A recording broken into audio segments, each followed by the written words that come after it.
السلام عليكم في حلقة جديدة من أفضل قوائم على الإنترنت وهي المنيو. والنهاردة هنتكلم عن أكتر أماكن محظور عليا وعليك زيارتها، أماكن لو رحناها ممكن ما نرجعش منها، حاجات زي الغابة بتاعت فيلم رونج تيرن كده أو اليخت بتاع فيلم المركب. لذلك أنا النهاردة جاي أحكي لك عن أكتر الأماكن المحظور على البشر دخولها، فيلا بينا. رقم 5 تشيرنوبل. طبعا لو انت مهتم بعالم المسلسلات او حتى مش مهتم بيه فعلى الاقل عدى قدامك في مره اسم تشيرنوبل، وهو مسلسل انتجته شركه HBO، الشركه اللي انتجت جيم اوف ثرونز.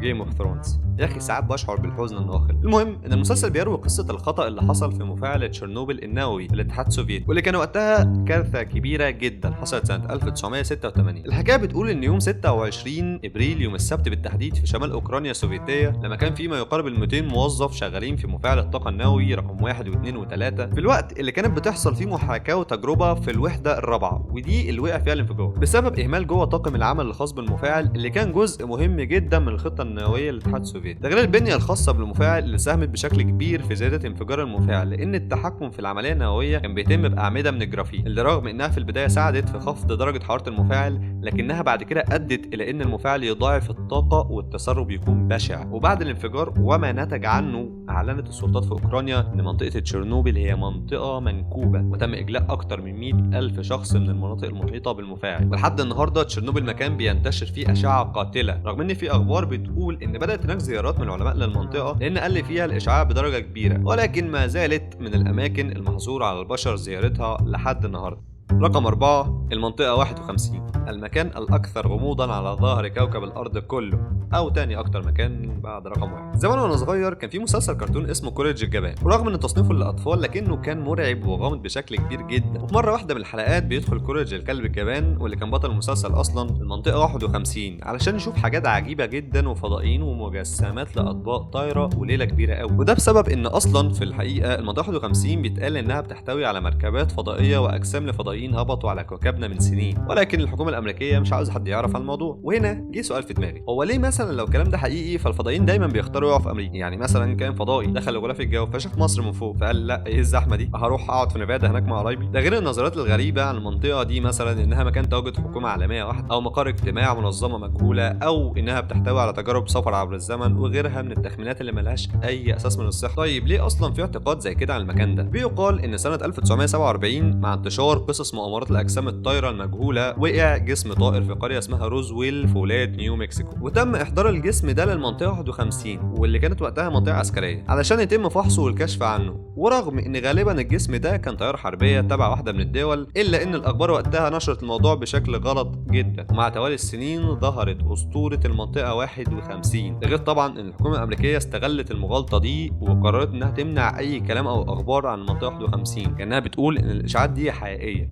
رقم 3 قبر الامبراطور تشين، اسمه تشين شي هوانج، انا مش عارف بصراحه هو الاسم ده بس تمام، وهو امبراطور صيني مات سنه 210 قبل الميلاد. ولكن الغريب في الامبراطور ده مش سيرته الحربيه زي ما بيتعرف عن القاده الصينيين، لكن سبب شهرته هو اكتشاف مقبرته بالصدفه سنه 1974 عن طريق مزارعين محليين كانوا بيحفروا بير ميه في مدينه تشيان، المكان اللي موجود فيه القبر. وهنا كانت الصدمه لما شافوا شكل القبر او الضريح. القبر عباره عن ان الامبراطور مدفون وحواليه جيش كامل من تماثيل لجنود بتحرس القبر، والمصادر التاريخيه بتقول ان الامبراطور تشين امر ببناء الضريح بالشكل ده بحيث ما يكونش فيه 2 جنود شبه بعض في الجيش كله. وده اللي حصل فعلا لما شارك 700,000 شخص في بناء وتصميم التماثيل دي، واللي كانت عباره عن الاتي: 8,000 مقاتل زائد اداريين وموسيقيين، و130 عربه ب 520 حصان، ده غير وجود 150 تمثال لاحصنه الفرسان في الجيش. وبعد اكتشاف الضريح قررت الحكومه الصينيه منع المكان من الزوار حفاظا على المكان الاثري وخوفا من عمليات السرقه اللي ممكن تحصل للضريح. ده غير طبعا معتقدات لوجود لعنه على القبر زي لعنه الفراعنه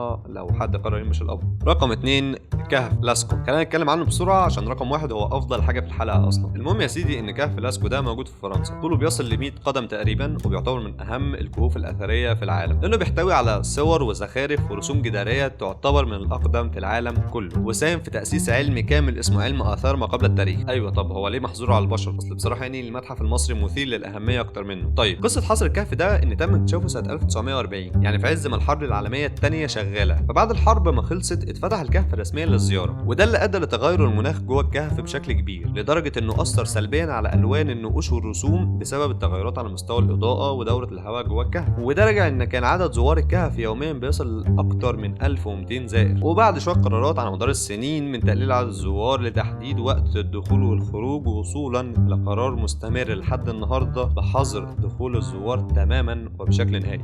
رقم 1 مثلث برمودا، المكان الاكثر سريه على مستوى العالم. شايف المنطقه 51 دي؟ خليها على جنب بقى. لو كنت فاكر ان في سر على كوكب الارض اكبر من مثلث برمودا يعني غير خلطه سلطع برجر السريه طبعا، فانت واهي. لان تقريبا من يوم ما اتولدت وانا بسمع عن طيارات بتختفي في مثلث برمودا، او سفن بتروح ما بترجعش لما تدخل مثلث برمودا، وقصص كتير اتقالت عن المكان ده. ولكن ما هو مثلث برمودا؟ اطلق عليه القاب كتير، ولكن اكثرهم شيوعا هو لقب مثلث الشيطان. وده لان واحده من المعتقدات بالنسبه للمثلث ده انه مكان تواجد عرش الشيطان. وما تبصليش كده، انا برضو مش مصدق الكلام ده. طيب فين بقى مكان تواجد المثلث ده؟ بص، هو بيقع في المحيط الاطلسي ما بين 3 اماكن، هما برمودا وبورتوريكو وفلوريدا، بمساحه مليون كيلومتر مربع. لو عايز تتخيل هو كبير قد ايه، فهو قد مساحه مصر كلها اللي برضو بتساوي مليون كيلومتر مربع. عموما واحده من اغرب ما قيل عن مثلث برمودا كانت حكايه طاقم الرحله رقم 19، اللي بالمختصر كده اتقال ان قائد الرحله بعت رساله بتقول: نحن ندخل مياه بيضاء، لا شيء يبدو جيدا، نحن لا نعرف اين نحن، المياه الان اصبحت خضراء لا بيضاء. وبعدها اتقال ان قاده الرحله 19 تم ارسالهم للمريخ. ده غير الحوادث الكتير اللي اتحكى عنها حكايات اسخف من كده. وانا شخصيا اعتقد ان مثلث برمودا زيه زي المنطقه 51 مجرد ادعاءات ملهاش اي اساس من الصحه بغرض الترويج مش اكتر.